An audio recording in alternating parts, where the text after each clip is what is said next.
shame. Your business go bring you gain. If you believe it, say amen. Amen. Amen. Amen. Amen. That's not the only Amen song I know. But we're not going to be asking you to sing, don't worry. We value our senses. So, Well, I just remember one of those songs that I listened to as a child. Not sung by a child, but as a child. You know, but then, so by the way, talking about children, it's the Universal Children's Day, November 30.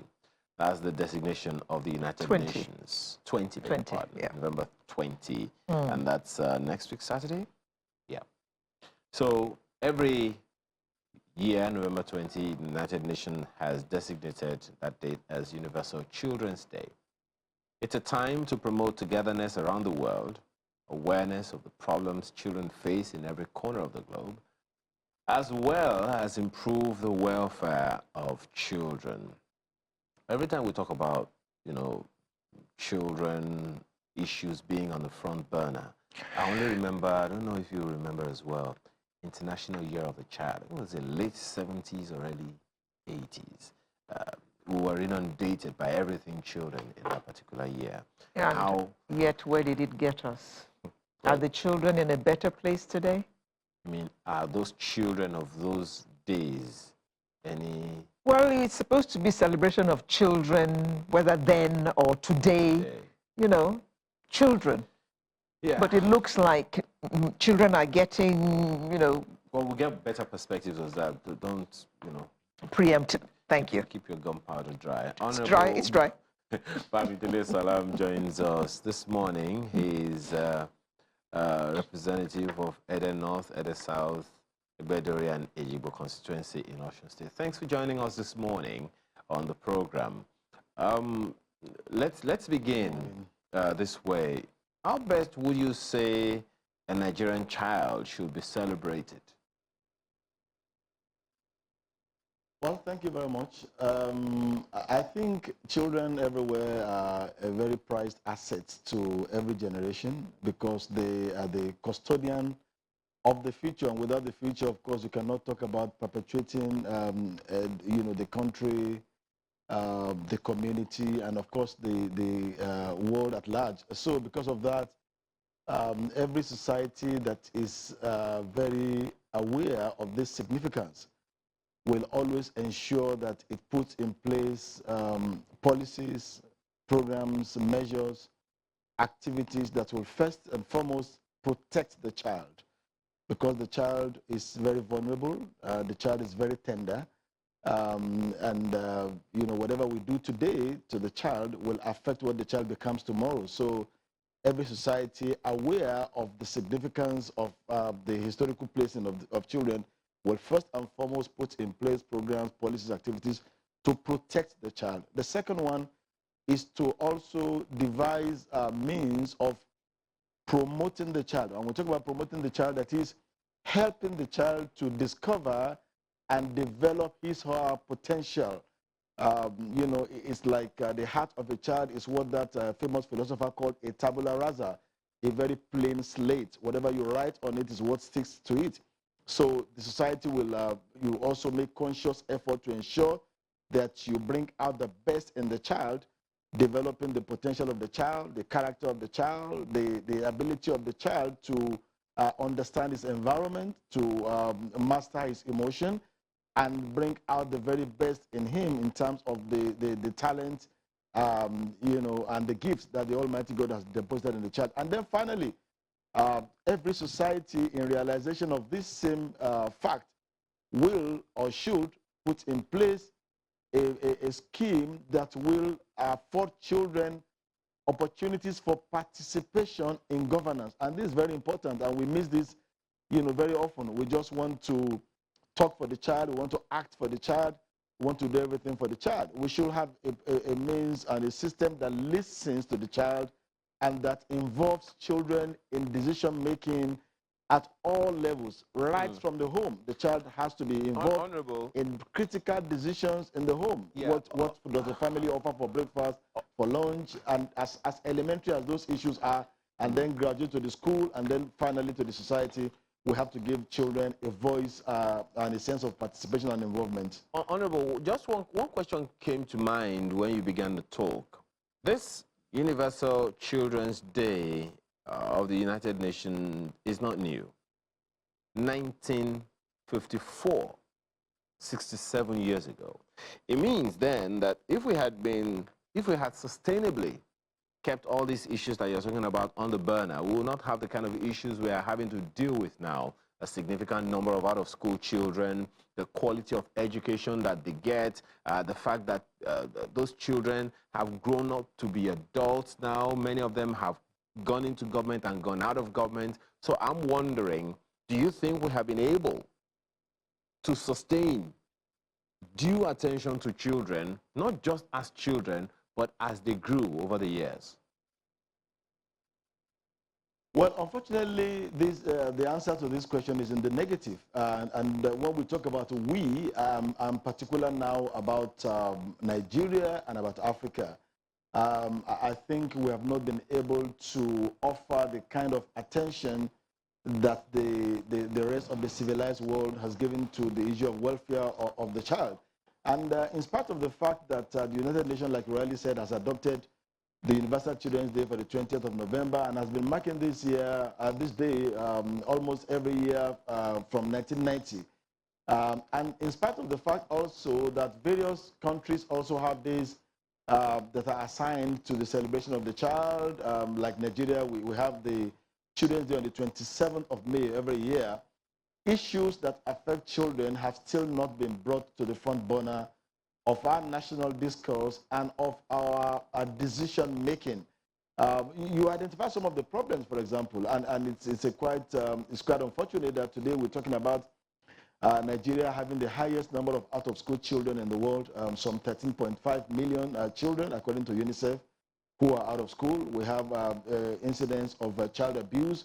We have incidents of child labor. We have, so many other challenges like that affecting children. Our children do not yet have the best of opportunities, in their education. Now, these are the problems. But I want to say that, the good news also is that children themselves are making the best of the situation. And that is the very good thing about the program which the Children of Africa Leadership and Values Development Initiative, which is an NGO that I head, and the Office of the Speaker of the House of Reps are organizing this year to celebrate these children because of what they have done to rise above these challenges. It may interest you to know, for example, that just of recent, we have 2 Nigerian children who have gone to make very great accomplishment. We have a 15-year-old girl, Faith Odose, from Ogun State, who went to an international mathematics competition and came first, globally. We have a young girl also, Dushima from Benue State, who went for the international spelling bee competition, who came 9th globally. Now, these are not main, achievements; they are great achievements. And so, some of these children, we decide that we must create a platform for them to be celebrated and to be heard. And so that is why we're having this dialogue, which we term the National Children's Dialogue, to commemorate the Universal Children's Day this year in the city of Abuja. Quite a number of them. You're also aware of the young girl, Emanuela. Emanuela is just 11 years old. And this is a girl who has made, tremendous impact in the entertainment industry. Her YouTube channel was the first African comedy channel to have 1 million subscribers. Now, these are all, very great achievements. So for children like this and so many others who are rising, above the challenges, we need to give them better recognition, and then we need to also listen to them. So we decided that we're going to bring together children from across the country to gather together in Abuja to discuss issues that affect them. So this is a program not for some professors or from some analysts to come and talk to children, but for policy makers, decision makers, development partners to come and listen to the Nigerian child So we're going to be driving everything through the perspective of the Nigerian child. They are coming to discuss, they are coming to network, they are coming to lend their voice to how we can attain a more sustainable development for the country, how we're going to ensure that we take off these children from the streets who are out of school, how we're going to ensure that children are protected in the homes, they are protected in the schools, they are protected in the society. So these are some of the things that we decided that we're going to be doing on the 28th of November as we gather together at the Shehu Musa Yar'Adua Center in Abuja to celebrate the Universal Children's Day with the Nigerian child. And the theme of the program is the Nigerian child and the National Unity Project. Nigerian child and the National Unity Project. It's going to be an awesome gathering of Nigerian children. Mr. Salam, I hear you clearly. I hear you clearly. But we have the Universal Children's Day, November 20th. We also have Children's Day, which is May 27th.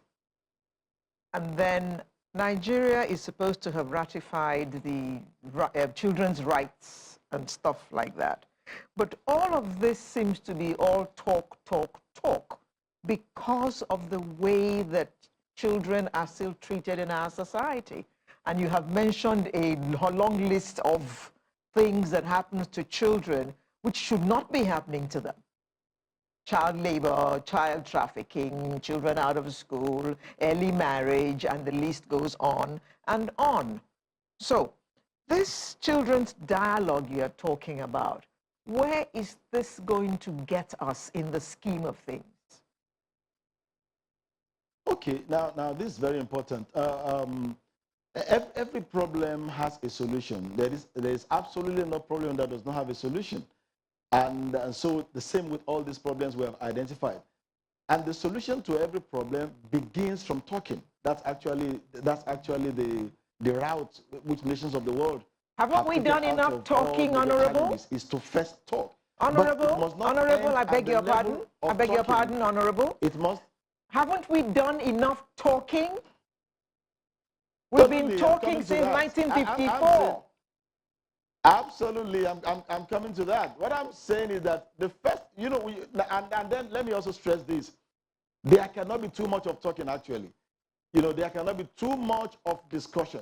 Because these issues also evolve over time, and there are new, dynamics. There are new realities that always come up at every point in time. Let me give you an instance. The role which technology is playing today in education, just as an example, was not the same role that technology played 15 years ago. And these are some of the issues that also affect the Nigerian child. The Nigerian child, suffers some degree of denial and exposure to harmful content through the misuse of technology in some instances. Some countries of the world, for example, have mandated their telecommunication companies to install apps and devices on all the service that they provide, which will protect the child and ensure that the child is protected from bullying, protected from sex predators, and so many other things. Now, on the issue of the Child Rights Act, I agree absolutely with you that even though Nigeria has passed the Child Rights Act, as I speak with you today, we have almost a third of the Nigerian states that have not domesticated the Child Rights Act, and that is quite unfortunate. And so as we gather together on Saturday, 28th of November for the National Children's Dialogue, we will also be making an advocacy calling on those state governments that have not domesticated the Child Rights Act to please do so. And we're also going to be encouraging, for example, the Lagos state government will be taking an award that day in recognition of the fact that this was the first state to domesticate the Child Rights Act in Nigeria.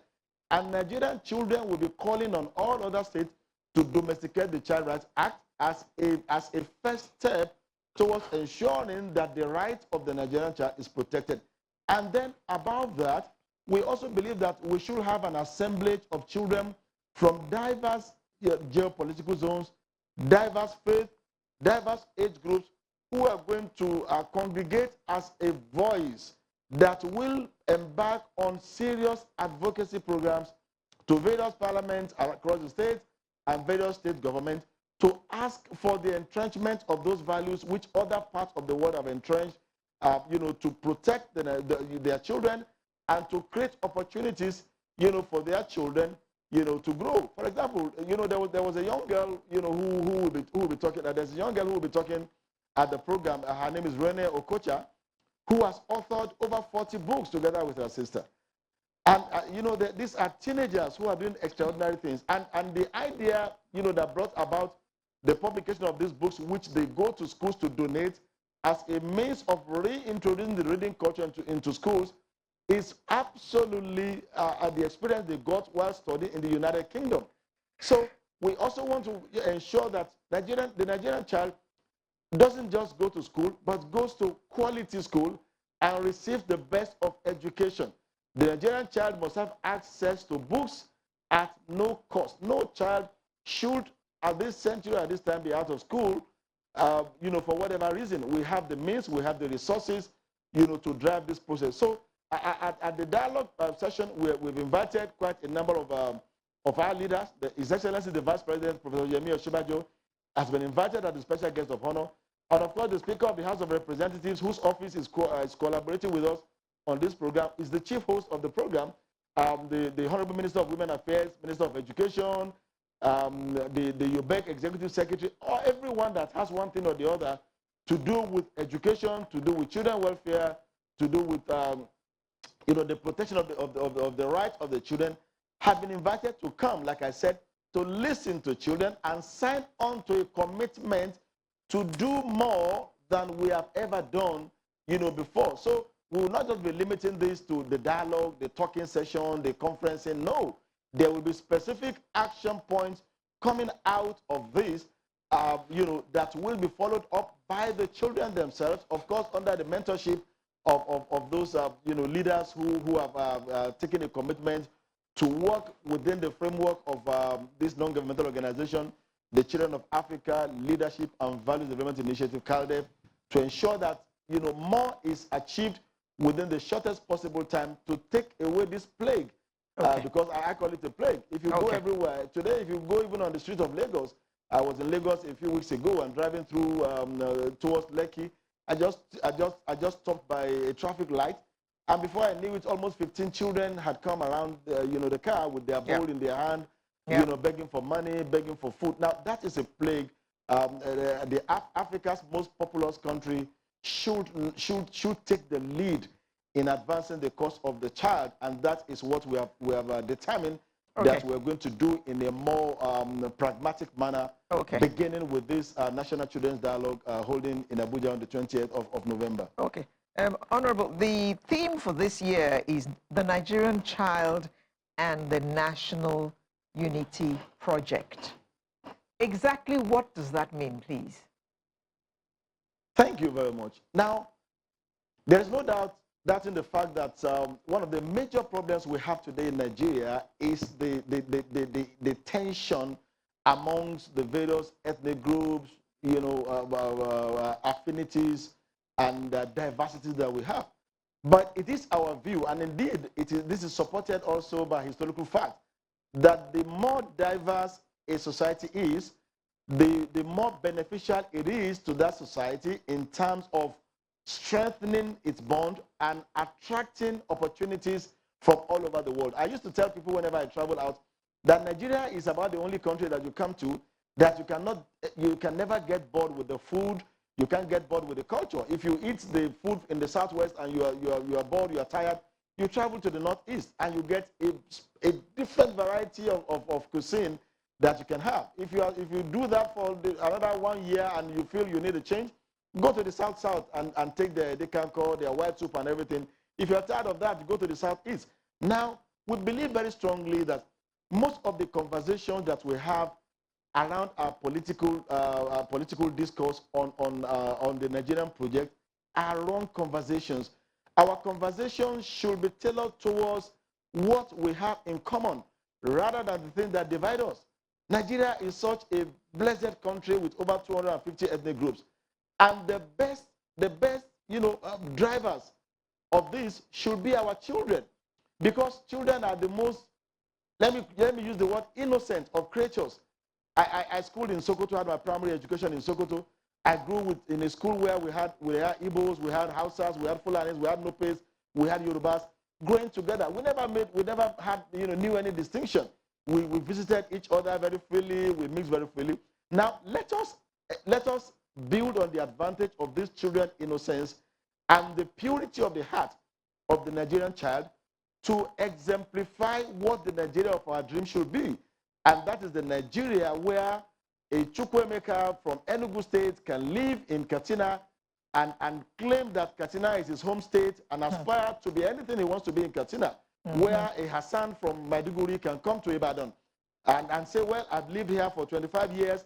I can conveniently claim that this is my state. A Nigeria where the language we speak, the faith that we profess will not divide us, but will rather make us to see that, okay, I have something that I can leverage on in my partnership and relationship with my fellow citizen to build this country. So that is why we have chosen this theme. And you agree with me that there's no better time to discuss this than now, when you have a lot of separatist movements, a lot of discussions around pulling out and what have you, to bring our children together, to discuss together in a very friendly atmosphere, in a very loving atmosphere, and share thought together, network together, and project the kind of Nigeria that we are looking at, for tomorrow. So that is the motive behind the choice of the theme, and quite a number of children speakers have been selected to come and talk on different aspects of the theme. There's a young lady, Fatima Mohammed Mafi from Borno State, who has a very excellent story to tell about her experience growing up in that part of the country and what she has experienced as a girl child going to school in Borno State. She's a part of the panel that is coming to discuss. We're also partnering with an organization called the Sea Hope Foundation in Lagos, where quite a number of children will be coming from there, to discuss on the impact of government policies and programs on the growth of children, especially in urban areas of our country. How are we planning for children in urban areas? What are we bringing up as policies to ensure that children in urban areas do not suffer the kind of abuse that they suffer today? You have a lot of molestation, a lot of abuses that are going on, in various homes, in various Perhaps schools. a good way to begin that, various other communities to address those so issues, these are some Honorable. of the issues that we're, Perhaps we're discussing a good way on the occasion. to begin to address those issues is to stick with some of the provisions and expectations of the Constitution, which I'm very sure you are well aware of, because the foundation of the Child Rights Act, which Alera has been talking to you about, is in the Constitution. I'm sure you're aware of it. Section 18 specifically speaks to that, that especially Section 18 sub 1 captures the needs, the educational needs of the children in the catchment that you are talking about, the 1 and 2.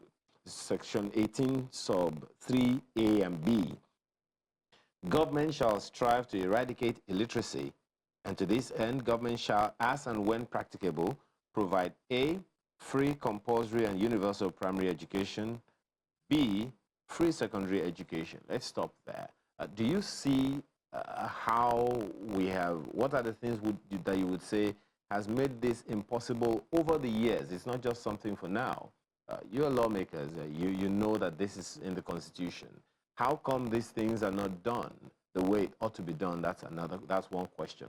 In the same vein, let's talk about the education policy. I know it's an executive function, but is there anything from this engagement that you're talking about that can provide a lead, a guide, a sustainable promise that the children in this generation will be able to look back another 10 years or 20 years from now to this event and say, this is where we got it right, and that's how come my life is the way it is?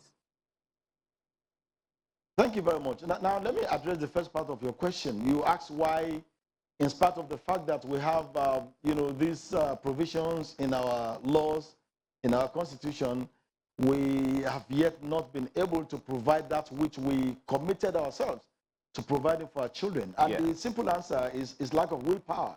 I always say that everywhere. I don't believe that there is a state in Nigeria that cannot offer free and compulsory basic education for his children. The first 9 years of a child's life growing up, there is no state in Nigeria that does not have that capacity to provide free compulsory education for children in its state for the first 9 years. So I admit I am a part of the leadership of this country as a member of the National Assembly. I take part of the responsibility, and I say it is lack of willpower. And that willpower is what we should drum into the ears of those who have the responsibility, to do such. Now, talking about the laws, one other thing that we need to do, which other countries of the world have done, is that when you give children a voice, let me give you an example. Even in our various homes, you and I are parents. When your child is aware of certain things and makes a case concerning those things, if he makes the case the first time, the second time, by the third time, you have this feeling in you that I cannot deny this child. And children, they hold you to your word. When you give a commitment to a child, he doesn't even believe that you don't have the capacity. If you want to kid with the child, don't joke with the child that you're going to give him an aircraft as a birthday present. The child believes you and will make a demand out of it. So one of the things we do in the CALDEV is that we also embark on advocacy to ensure that our children also have the appropriate knowledge and awareness about what the law says on them. We have a book, for example, that we're going to present on Saturday that is 160 questions, 160 things every child should know about the Nigerian Constitution, the Child Rights Act, and every law. A child should be able to hold leaders accountable, but he can only do that when he has the appropriate information. So we gathered 160 questions. So it's written in this question and answer format, which talks about 160 things every child should know about the Nigerian Constitution, the Child Rights Act, and other laws, which we are going to present, on that day. I just use that as an example to show you that one of the other things that we need to deepen is our civic education in schools. Children have to know what rights they have by the rules that adults have made for them. They didn't make the Child Rights Act, for example. Well, we passed the law. State domesticated the law. So why should we not stand by what we promised that we're going to do for them? Well, questions The more education we give unto them, the more awareness we give unto them, the more we empower them to be able to be advocates and to ask the relevant questions from leaders of this country, which they will be doing in a more sustainable manner, going forward. So this is one of the outcomes that we expect from this National Children's Dialogue that is holding on Saturday, by the special grace of God. We'll definitely look forward to it, not just as an event, but as a sustainable one, and one that can be cascaded down to the subnationals, both at the state and at the local government levels, because that, you may want to agree with, is where it will really have a long-term effect on the people, and it will drill down, because, hey, how many children can really come to Abuja, for this event? But for now, we have to thank you. We haven't even been able to look at so many aspects of this whole thing, because what concerns the adults concerns the children, because they will eventually become adults. We haven't talked about the impact of culture, of religion, of things that are important to adults today that we are consciously or unconsciously passing on to the children. For now, we have to let you go. Honorable Bamidele Salam is a representative representing Ede North, Ede South, Egbedori, and Ejibo constituency in Osun State. Thank you for your time this morning. Thank you so much for having me. We look forward to seeing you also on Saturday at the National Children's Dialogue at the Yaradua Center in Abuja. We'll be expecting our personal invitation. Oh, sure. Sunrise continues in a moment. Do stay with us.